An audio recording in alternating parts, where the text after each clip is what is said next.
दोस्तों पुष्पा इम्पॉसिबल में आप लोग देख सकते हैं कि यहाँ पर जब इंटरव्यू के लिए पुष्पा और पुष्पा का कोलीग जाने वाले हैं तो दोस्तों जो सामने यहाँ पर उस कंपनी के मेन प्रिंसिपल होते हैं दोस्तों वो कहते हैं मैं कि अपने दूसरे बॉस को भी बुलवा रहा हूँ, उतनी देर आप यहाँ पर वेट कीजिए और मैं अभी उनको बुलवा कर लाता हूँ। अब दोस्तों यहाँ पर जो कंपनी के बॉस हैं वो उठकर जाने वाले हैं और जो इस कंपनी के दूसरे बॉस है ना वो यहाँ पर प्रोफेसर शास्त्री हैं। और जैसे वो यहाँ पर पहले बॉस भी बाहर जाते हैं तो इतनी ही देर में पुष्पा यहाँ पर अपने कोलीग से कहती है कि तू इतना ज्यादा उतावला क्यों हो रहा है, तेरा तो शान से शान नहीं मिल रहा, इस तरह हम पकड़े जाएंगे, इसलिए थोड़ी यहाँ पर ढंग की एक्टिंग कर ले। तो दोस्तों वो कहता है कि पुष्पा जी आज तो आपने मरवा ही देना है। तो दोस्तों पुष्पा कहते हैं कि अभी तो मैंने तुझे मरवाने वाली बात ही नहीं बताई, ये जो दूसरे कंपनी के बॉस आने वाले हैं वो और कोई नहीं बल्कि राजवीर शास्त्री है। दोस्तों जब पुष्पा यहाँ पर ये बात बताती है ना तो पुष्पा का कोलीग और भी ज्यादा यहाँ पर डर जाता है और कहता है कि ये क्या हो गया पुष्पा जी, अब तो हम यकीनन पकड़े जाएंगे क्योंकि वो तो बहुत ही बड़े लॉयर हैं और वैसे भी उन्होंने आपकी शक्ल तो हमेशा से ही देखते आ रहे हैं, इसलिए आपको वो पकड़ लेंगे। तो दोस्तों पुष्पा कहती है कि लग तो मुझे भी ऐसा ही रहा है,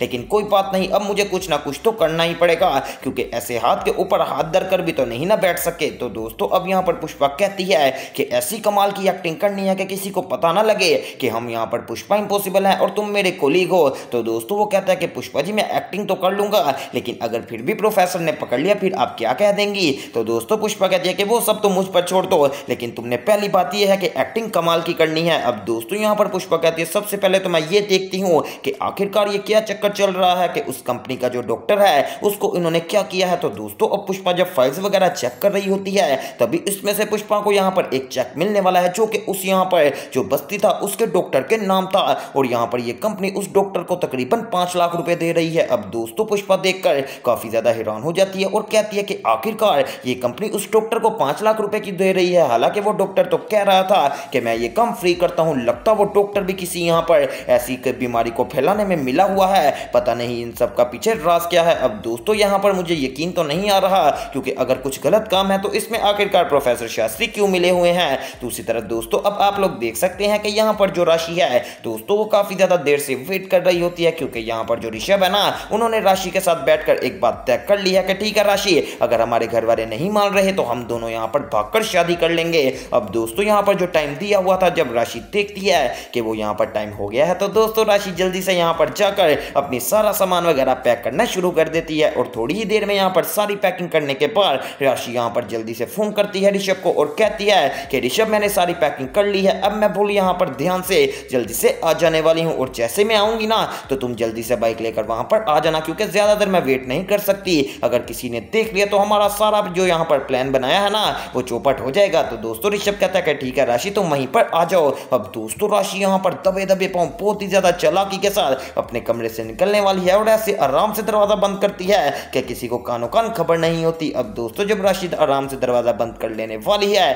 तो उसके बाद सीधा यहाँ पर सड़क पर आ जाती है और देख रही होती है कि कब आएगा ऋषभ आखिरकार। कि दोस्तों इतनी ही देर में सामने से ऋषभ आ जाने वाला है तो राशि कहती है अरे ऋषभ कितनी देर लगाते हो, अब जल्दी से यहाँ से बाइक निकालो, ऐसा ना हो कि हम लोग जहाँ पर जा रहे हो तो पीछे से कोई देख भी ले। अब दोस्तों फाइनली यहाँ पर जो ऋषभ और राशि है वो अपने घर से भाग चुके हैं और मुझे पूरी उम्मीद है कि अब ये शादी करके ही वापस लौटेंगे। अब दूसरी तरफ दिखाया जाता है कि दोस्तों जब पुष्पा यहाँ पर उस कंपनी के बॉस से मिल रहे होते हैं कि इतनी देर में प्रोफेसर शास्त्री की एंट्री हो जाने वाली है और दोस्तों ऐसे प्रोफेसर पूरे रोब के साथ अपनी गाड़ी से निकलते हैं और सीधा आ जाने वाले हैं अंदर। तो दोस्तों प्रोफेसर कहते हैं कि जी सर मुझे बताइए कि आखिरकार कौन से बंदे हैं जिनसे हमने मीटिंग करनी है। तो दोस्तों वो पुष्पा की तरफ इशारा करते हैं और कहते हैं कि ये वो बंदे आए हैं, ये कह रहे हैं कि हम जर्नलिस्ट हैं और इन्होंने आपसे इंटरव्यू लेना है। तो दोस्तों प्रोफेसर शास्त्री जब यहाँ पर पहली नजर में पुष्पा को देखते हैं तो वो साथ ही जज कर लेने वाले हैं कि ये कोई जर्नलिस्ट नहीं है बल्कि ये तो पुष्पा इम्पॉसिबल है। क्योंकि दोस्तों आप लोगों को याद होगा कि यहाँ पर जो पुष्पा है ना उन्होंने यहाँ पर जो घनश्याम जी है उनकी पेंशन लगवाने के लिए भी भेस बदल कर गए थे,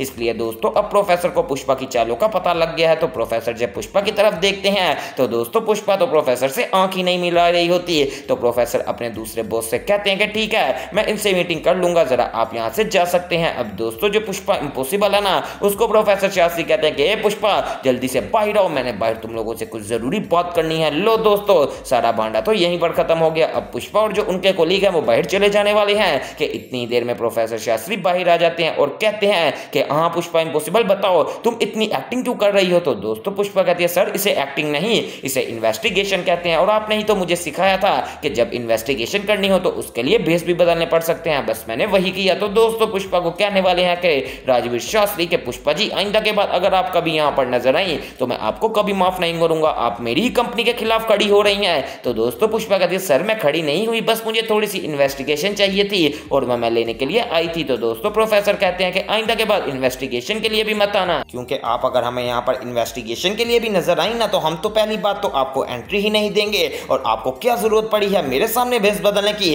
पुष्पा जी अपनी चालाकियां किसी और के सामने लगाइए क्या, क्योंकि जिससे चालाकियां सीखी हो ना उसके सामने चालाकियां नहीं लगाई जाती। वैसे दोस्तों बात तो प्रोफेसर शास्त्री ने बहुत ही ज्यादा बढ़िया कर दी है, लेकिन ये बात समझने वाला बंदा भी होना चाहिए आगे। ये ना हो कि जो बंदे को अपनी यहाँ पर इज्जत का ख्याल ही ना हो तो दोस्तों वो आखिरकार किस तरह ये बात समझेगा। वेल अब जब पुष्पा को पता चल गया है कि हम पकड़े जा चुके हैं तो वो अब प्रोफेसर शास्त्री के सामने अपनी गलती तस्लीम कर लेती है। तो प्रोफेसर कहते हैं कि ठीक है पुष्पा जी अब आप यहाँ से जा सकती हैं। और दोस्तों पुष्पा वहां से चले जाने वाली है। लो दोस्तों आ गया है बहुत ही बड़ा ट्विस्ट, जो कि यहाँ पर हमें डर था कि कहीं पुष्पा पकड़ी ना जाए। तो फाइनली पुष्पा यहाँ पर अब पकड़ी जा चुकी है प्रोफेसर शास्त्री के हाथों। और जब वो पकड़ी गई तो उसने बात को ही घुमा दिया और कहा कि नहीं नहीं प्रोफेसर जी आपको लगता कोई गलतफहमी हुई है, मैं तो वैसे ही थोड़ी बहुत इन्वेस्टिगेशन के लिए आई थी। अब दूसरी तरफ दोस्तों दिखाया जाता है कि यहाँ पर जो स्वरा है जब वो अपनी कैबिनेट के पास आती है तो दोस्तों वो देखती है कि यहाँ पर जो उसका भाई अंश है ना उसके भी कपड़े उसकी कैबिनेट में पड़े हुए हैं। तो दोस्तों स्वरा ये देखकर काफी ज्यादा गुस्से में आ जाती है और कहती है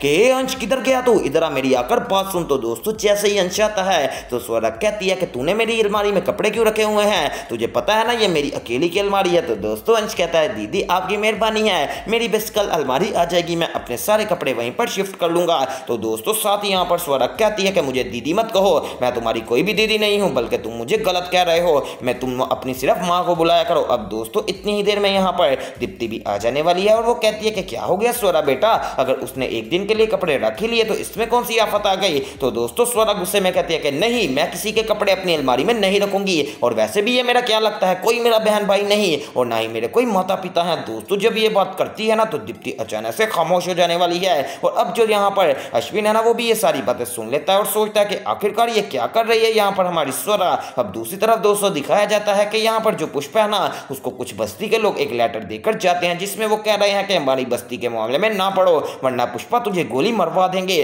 और दूसरी तरफ दोस्तों दिखाया जाता है कि पता नहीं अब कदामरी के साथ कौन सा बंदा मिल गया है जो कि कदामरी के पास आता है। तो कदामरी उसे देखकर कहती है कि मैं हमला कर दूंगी, लेकिन जैसे वो यहाँ पर अपना मार्क्स वगैरह हटाने वाला है तो कदामरी उसे देखकर काफी ज्यादा शॉक्ड हो जाती है। वेल दोस्तों पुष्पा इम्पॉसिबल तो यहाँ पर पहेलियों से बड़ा पड़ा है जो कि देखना मिस मत कीजिएगा और मेरे चैनल स्पाइसी एंटरटेनमेंट को सब्सक्राइब करें और वीडियो को ज्यादा से ज्यादा शेयर करें। तो दोस्तों मिलते हैं न्यू वीडियो में।